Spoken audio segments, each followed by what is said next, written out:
Bienvenidos a la tercera clase del curso Python. Este es el tercer video en la serie. Ya vimos un poco cómo manejar pandas, una breve introducción de lo que es, que en verdad les alcanzaría con lo que vimos ya para hacer lo que queda de la práctica. Pero les voy a igual mostrar un poco más en profundidad el gran herramental que tiene Pandas para ofrecer, y para que además se vayan amigando un poco con esta idea del data frame, que es un poco, sigue siendo algo medio abstracto. Así que, sin further ado, veamos cómo crear una data frame. Tengo acá un código Python donde defino un diccionario que por el momento está vacío, donde se imaginan que vamos a poner nuestros los datos que va a tener el data frame. Por ejemplo, si yo estuviera creando un foro donde tengo una lista de usuarios, voy a definir en este diccionario un campo que sea usuario y acá los usuarios.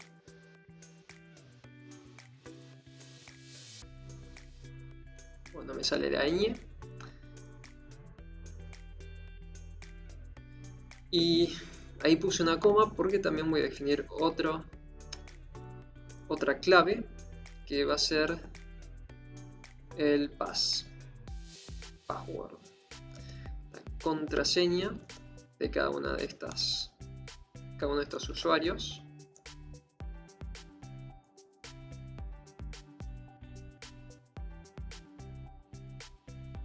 Y finalmente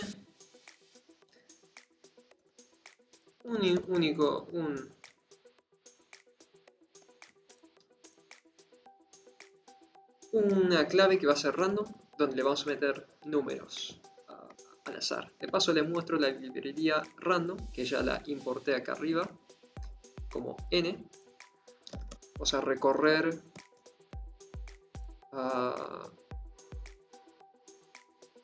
hacer 3 iteraciones, y en cada iteración vamos a agarrar la lista random de nuestros datos y vamos a agregarle un ítem que va a ser un número al azar usando el método, la función randint, y va a ser entre 1 y 30 el número. Entonces después de hacer eso, vamos a crear nuestra data frame con la función dataframe y pasándole nuestro diccionario. Vamos a imprimir nuestro diccionario antes de crear la data frame y vamos a imprimir la data frame. Entonces, como ven acá, se agregaron 3 números al azar. Tenemos nuestro diccionario acá arriba y que haga un zoom, y acá abajo esta es la data frame que creamos. Como ven, están los índices del 0 al 2 y una linda tablita. Generamos nuestro data frame, ¿no? Así que, ya tengo una idea cómo crear un data frame. El siguiente tema a tratar sería ya sobre los atributos y los métodos de Pandas. Y para esto creo que sería útil usar una fuente de datos externa que tenga datos reales para que sea un poco más interesante que solamente mostrarles datos ya generados sin importancia aparente. Voy a otra vez llamar mi función wget, y primero vamos a bajarnos estos datos.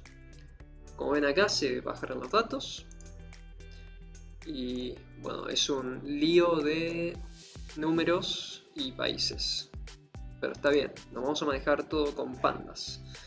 Así que una vez que tenemos nuestros datos, podemos comentar todo esto o incluso borrarlo, está ocupando espacio. Y acá ponemos el nombre de nuestro archivo. estos son datos del coronavirus hasta el día de hoy, que es el 4 de septiembre de 2020. Así que si yo ahora imprimo mi data frame, veré que algunos de los datos imprimidos a consola. Ahora se están cortando algunos datos acá. No es algo que a mí me esté gustando en este momento porque quiero ver qué es lo que hay en este data frame. Así que para eso vamos a usar vamos a configurar pandas para que nos muestre lo que nos interesa. Entonces acá lo que voy a hacer es configurar a pandas con la función setOption, y lo que voy a configurar es el parámetro display.maxColumns, la máxima cantidad de columnas que se muestra, y vamos a ponerle 10 porque más de 10 columnas probablemente no vamos a tener. Y ahora vemos que se imprimen bien todas las columnas que tiene. Y tal vez nos interesa saber un poco más de qué tipo de datos tenemos acá. ¿Quién es DF propiamente dicho? Bueno, para eso podemos llamar la función shape, que nos va a dar el tamaño que tiene. Son 41.000 filas y 10 columnas. Size nos devuelve cuántas celdas, así que 41.000 por 10. Y el método info nos da información sobre qué hay en cada columna. Así que tenemos números de punto flotante, que en verdad deberían ser integers, porque estamos hablando de nuevos casos, nuevas muertes, totales casos. No puede haber medio caso por día, así que bueno, no siempre le pega, parece. Pandas. Igual vamos a estar trabajando acá, veo, con nuevos casos y casos totales. Así que bueno, seguimos con los temas. Ahora podríamos investigar un poco estas otros métodos, max y zoom. Si yo quiero sumar nuevos casos, me debería dar lo mismo que casos totales. Puedo hacer ese test, esa prueba. New cases.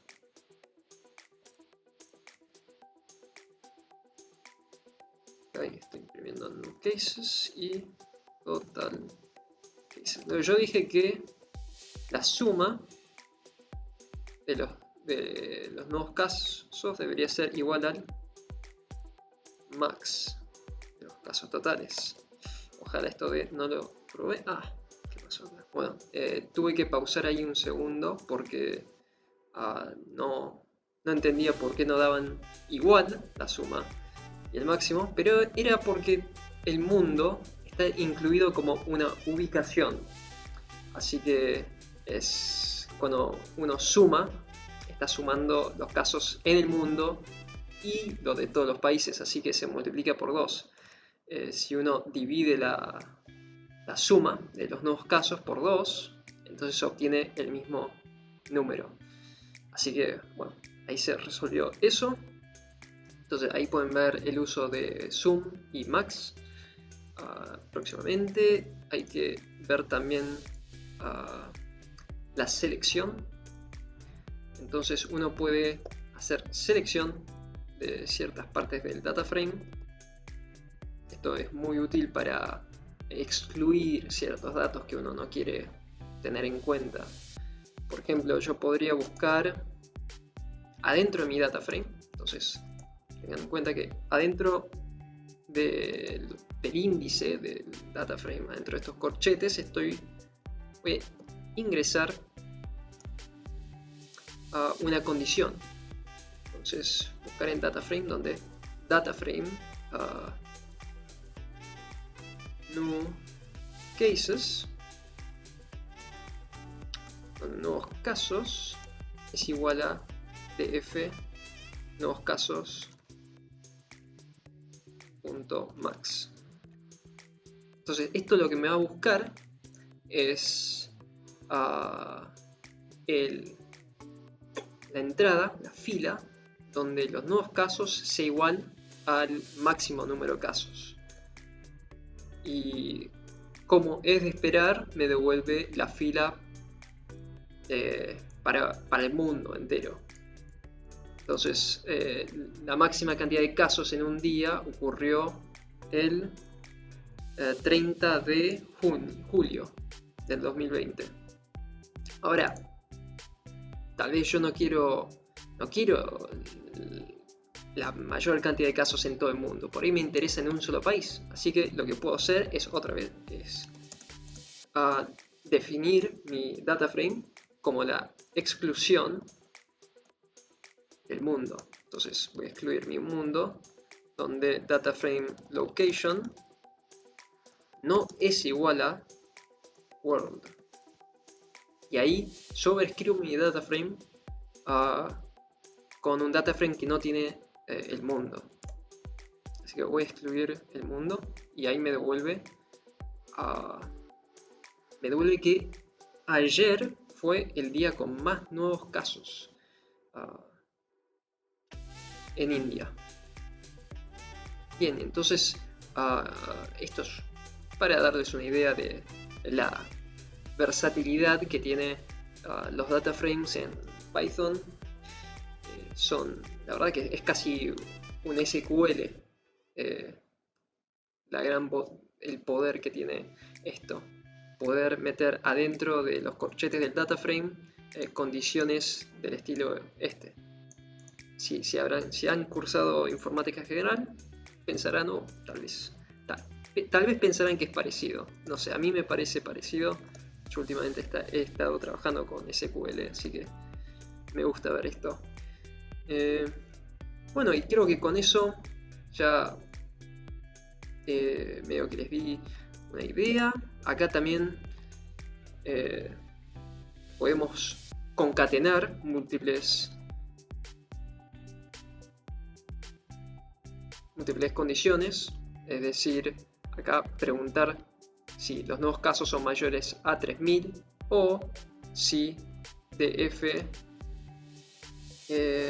total cases es menor a 20.000. Y ahí funciona.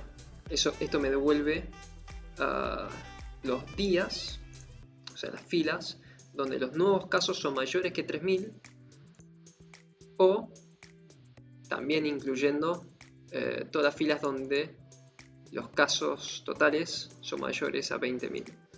Y esto lo podemos cambiar para que sea un AND. Entonces me devuelve solamente las filas donde se cumplen ambas condiciones. Y bueno, no quedó nada más para ver. Espero que les haya servido este episodio donde empezamos a ver un poco más cómo manejarnos en profundidad con estas data frames, estas selecciones excluyentes, todas cosas muy útiles para empezar a manejar datos.